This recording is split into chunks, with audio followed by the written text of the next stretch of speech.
খুব বড় একটা মাছ আপনি পেয়ে গেছেন এবং সেই মাছটাকে জাল থেকে বের করে আপনি নৌকাতে নিচ্ছেন অথবা আপনি যেখানে মাছটাকে রাখার কথা সেখানে রাখছেন, সেখান থেকে মাছটা লাফ দিয়ে আবার নদীতে চলে গেল। দক্ষিণ আফ্রিকার ক্ষেত্রে ঠিক সেই ঘটনাটাই হয়েছে। বিসমিল্লাহির রহমানির রহিম। আসসালামু আলাইকুম সবাইকে, দেশ ও বিদেশের সবাইকে সালাম জানাচ্ছি তিতাস স্পোর্টস পেজের পক্ষ থেকে। আমি ধারাভাষ্যকার সিকান্দার। আপনারা নিশ্চয়ই গত এক্সাইটিং টি-20 ফাইনালটা দেখেছেন, যেখানে ভারত বনাম দক্ষিণ আফ্রিকা লড়াই করেছিল। অবিশ্বাস্যভাবে ভারত জয়লাভ করেছে। দক্ষিণ আফ্রিকার জন্য কি হয়েছে মনে করেন, আপনি সমুদ্রের মধ্যে মাছ ধরতে গিয়েছেন অথবা নদীর মধ্যে মাছ ধরতে গিয়েছেন, খুব বড় একটা মাছ আপনি পেয়ে গেছেন এবং সেই মাছটাকে জাল থেকে বের করে আপনি নৌকাতে নিচ্ছেন অথবা আপনি যেখানে মাছটাকে রাখার কথা সেখানে রাখছেন, সেখান থেকে মাছটা লাফ দিয়ে আবার নদীতে চলে গেল। দক্ষিণ আফ্রিকার ক্ষেত্রে ঠিক সেই ঘটনাটাই হয়েছে। যেহেতু 30 বলে 30 রান প্রয়োজন, মানে কঠিন কাজটাকে সহজ করে ফেলেছিল ক্লাসেন অ্যান্ড ডেভিড মিলার। ঠিক সেই জায়গা থেকে 30 বলে 30, তারপরে 24 বলে 26 রান, সেই জায়গা থেকে দক্ষিণ আফ্রিকা ম্যাচটা হেরে গেছে। মানে জাল থেকে বড় মাছটা যখন তাদের নৌকাতে রাখবে, ঠিক সেই সময় মাছটা লাফ দিয়ে চলে গেল। এই ঘটনা হয়েছে দক্ষিণ আফ্রিকার সাথে। আমার কাছে একটা টার্নিং পয়েন্ট আছে ম্যাচটার। অনেকের কাছে অনেক রকম টার্নিং পয়েন্ট আছে, কিন্তু আমার কাছে যে জায়গার মধ্যে বেশি টার্নিং পয়েন্ট লেগেছে সেখানে হচ্ছে বুমরা যখন জেনসেনকে বা ইয়ানসেনকে আউট করেন, তখন 17 ওভার 4 বলের খেলা শেষ, অর্থাৎ 14 বলে 21 রান প্রয়োজন। ঠিক সেই সময় কেশব মহারাজ ব্যাট করতে আসেন। এসে প্রথম বলটা তিনি ডট বল খেলেন, পরের বলটাতে তিনি একটা সিঙ্গেল দিয়েছিলেন, একটা সিঙ্গেল। ওই সিঙ্গেলটাকে আমি কাঠগড়ায় দাঁড় করাচ্ছি সাউথ আফ্রিকার হারের জন্য। কেন? ডেভিড মিলার সেই সিঙ্গেলটা রিফিউজ করতে পারতেন। এই সিঙ্গেলটা নেওয়ার পর ইকুয়েশন ছিল 12 বলে 20 রান। পরের বার আর্শদীপ সিং করতে আসেন। সেখানে ঘটনাটা কী হয়েছে, সেখানে প্রথম 2টা বল ডট বল খেলেন কেশব মহারাজ, তৃতীয় বলে একটা সিঙ্গেল নেন, অর্থাৎ ডেভিড মিলার পুরো ওভার সে ওভারটা খেলতে পারেননি। যদি সেই সিঙ্গেলটা না নিতেন, 12 বলে 21 রান, ডেভিড মিলার স্ট্রাইকে থাকতেন। আর্শদীপ সিংয়ের ওভারে যদি ডেভিড মিলার ওই 3টে বল থেকে 2টা বাউন্ডারি আনতে পারতেন, অথবা পুরো ওভার থেকে যদি 2টা বাউন্ডারি আনতে পারতেন, তাহলে ইকুয়েশনটা শেষ ওভারে 16 রানে থাকতো না।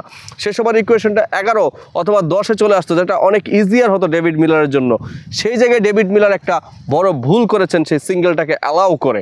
যদি আমি আইপিএল এরকম একটা ম্যাচ ছিল, মনে করিয়ে দিই, সম্ভবত রাজস্থান রয়্যাল এবং কলকাতা নাইট রাইডার্সের জস বাটলার একা ছিলেন এক প্রান্তে। তিনি বারবার শেষ বলে স্ট্রাইক রাখছিলেন এবং জস বাটলার খেলা শেষ করা পর্যন্ত তিনি সেঞ্চুরি করে এবং স্ট্রাইক রেখে দলকে জিতিয়ে মাঠ ছেড়েছিলেন। তার পায়ের মধ্যে ইঞ্জুরি ছিল, সেটা থাকা সত্ত্বেও। কিন্তু ডেভিড মিলার হয়তো এত দর্শকের চাপ, বিশ্বকাপ ফাইনালের চাপে হয়তো তার ব্রেনটা কাজ করেনি। হয়তো কেশব মহারাজকে যদি ওই সিঙ্গেলটা তিনি অ্যালাউ না করতেন, তাহলে 12 বলে 21 রান এবং আর্শদীপ সিংয়ের ওভারে যদি 2টো বাউন্ডারি তিনি হাঁকাতে পারতেন, খুব ইজিয়ার হয়ে যেত আপনার দক্ষিণ আফ্রিকার জন্য। কিন্তু সেই কাজটা ডেভিড মিলার করেননি। সেই সিঙ্গেলটাকে আমি কেশব মহারাজের কাঠগড়ায় দাঁড় করাবো। তাছাড়া তেমন কোনো টার্নিং পয়েন্ট আমার নজরে পড়েনি। খুব হাড্ডাহাড্ডি লড়াই হয়েছে। একসময় মনে হচ্ছিল যে সাউথ আফ্রিকা জিততে চলেছে। একসময় 176 রানের যখন টার্গেট, 177 রানের টার্গেট যখন সেট করে ভারত, মনে হয়নি যে এই পিচে দক্ষিণ আফ্রিকা কমফোর্টেবলি চেস করতে পারবে। কিন্তু Heinrich Klaasen, what a batter he is, what a powerful batter he is. তিনি যে ধরনের ব্যাটিং ডিসপ্লে করেছেন এবং ডেভিড মিলার সাথে সঙ্গ দিয়েছেন, এবং ক্রিস্টিয়ান স্টাফ সেও ভালো ব্যাট করেছে। তাদের এই ব্যাটের কারণে কিন্তু খেলাটা মনে হচ্ছিল আফ্রিকা প্রথমবারের মতো কোনো বিশ্বকাপ জয়ের স্বাদ পাবে। কিন্তু ওই যে বললাম, মাছটা একেবারে ব্যাগে ভরবে মাছটা, সেই সময় মাছটা লাফ দিয়ে নদীতে পড়ে গেছে। আফ্রিকার ক্ষেত্রে তাই হয়েছে। অভিনন্দন জানাচ্ছি বাংলাদেশ থেকে ভারতীয় দলকে, এবং অভিনন্দন জানাচ্ছি রোহিত শর্মাকে, অভিনন্দন বিরাট কোহলিকে। তারা দুজন অবসর নিয়েছেন। তাদের বাকি ক্যারিয়ার পরে আছে টেস্ট ম্যাচ ক্যারিয়ার এবং ওডিআই ক্যারিয়ার, সেখানে তাদের সফলতা কামনা করছি।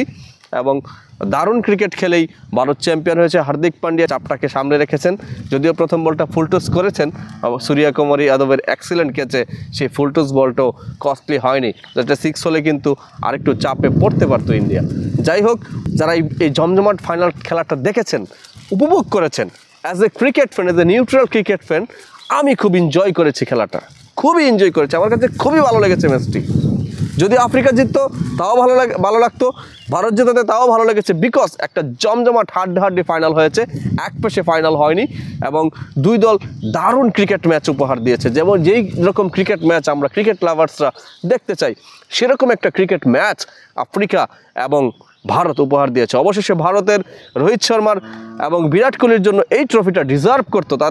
তাদের একেবারে শেষ বিশ্বকাপ ছিল এবং তারা সেটা করেছে, এজন্য অভিনন্দন। এবং ভারতীয় দর্শক সহ বাংলাদেশে যত ভারতীয় সাপোর্টার আছেন সবাইকে অভিনন্দন জানাচ্ছি। এরকম একটা জমজমাট ম্যাচ আবার আসবে, আবার আমরা দেখতে পারবো সেই প্রত্যাশা রাখছি। অবশ্যই ক্রিকেটের জয় হোক, ক্রিকেট এগিয়ে যাক। এবং বাংলাদেশ ক্রিকেট নিয়ে আজকে কোনো কথা বললাম না, অন্যদিন বাংলাদেশ ক্রিকেট নিয়ে আলোচনা হবে। আজকের মতো বিদায় নিচ্ছি। সবাই ভালো থাকবেন, সুস্থ থাকবেন। আল্লাহ হাফেজ।